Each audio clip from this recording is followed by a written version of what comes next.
बारिश ना हुई इसी की वजह से समझो बारिश हो तो केला समझो अंगूरी कैसा कैसा पतला पतला हुआ है।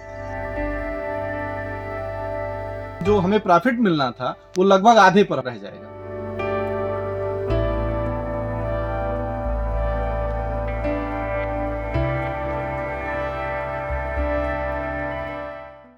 हम लोगों ने देखा कि मई जून में जब हमारा इसका फूल आने का समय था उस समय पर बारिश बिल्कुल नहीं हुई, तो जिसकी वजह से सबसे ज़्यादा तो जो पेड़ बिल्कुल मेच्योरिटी पे आने वाला था जिसमें फ्लावरिंग होने वाली थी उसमें एक तो फ्लावरिंग लेट हो गई। उसके बावजूद जिन किसानों ने अपनी लागत उसमें ज़्यादा लगाई, मेहनत ज़्यादा की, तो उनमें फ्लावरिंग तो ज़रूर हो गई, लेकिन उसके बाद की जो समस्याएं थी वो बहुत ज़्यादा हुई। काफ़ी पेड़ों में तो ये हुआ कि घार जहाँ से मुड़ती है वहाँ से टूट करके जमीन में गिर गई। जिन पेड़ों में फूल बच गया और टूटा नहीं, उनमें ये समस्या हुई कि ज़्यादा गर्मी होने की वजह से वो फल जो सेट हुए तो उनको सेट होने में घार जैसे अमूमन 12 से 14 पंजे होने चाहिए, 8-7 पंजे आने के बाद ही वो उसमें सड़न पैदा हो गई, नीचे से घार सड़ गई। तीसरी ये समस्या हुई कि जो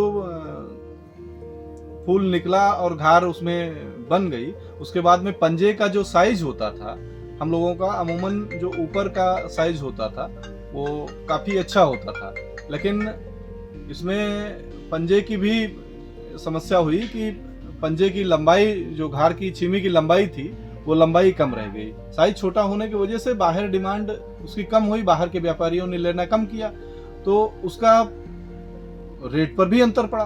तो कुल मिलाकर के अगर हम इस बात पर गौर करें कि टोटल हम लोगों को जो नुकसान हुए वो 2-3 तरीके से हुए केले में, फ्लावरिंग से लेकर के और कटिंग तक 3-4 स्तर पर नुकसान हुए।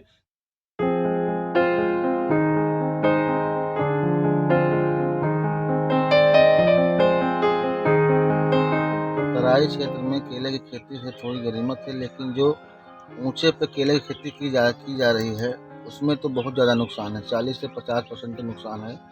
हमारे पास लगभग 2 एकड़ केला की खेती थी, पूरा 100% खराब हो गया बरसात न होने की वजह से और पानी न मिलने की वजह से। केला जो है ना तो उसमें घाल आई, पूरा केला सूख गया, कोई इसमें प्रॉफिट नहीं। न ठेके पे बटाई खेती थोड़ी थी, थोड़ी ठेके पे लिए हुए थे, उसका पैसा निकलना बहुत ही दुश्वार है। रुपया लगभग में 2 लाख लगा था, उत्पादन तो बिल्कुल जीरो। कोई उसमें समझ लो कि 50,000 रुपये का केला नहीं निकल सकता है। छोटी छोटी छियाई तो उसको कोई मार्केट में लेगा ही नहीं। जब अच्छे का भाव नहीं है तो उस खराब का भाव कौन उस भाव में कौन लेगा।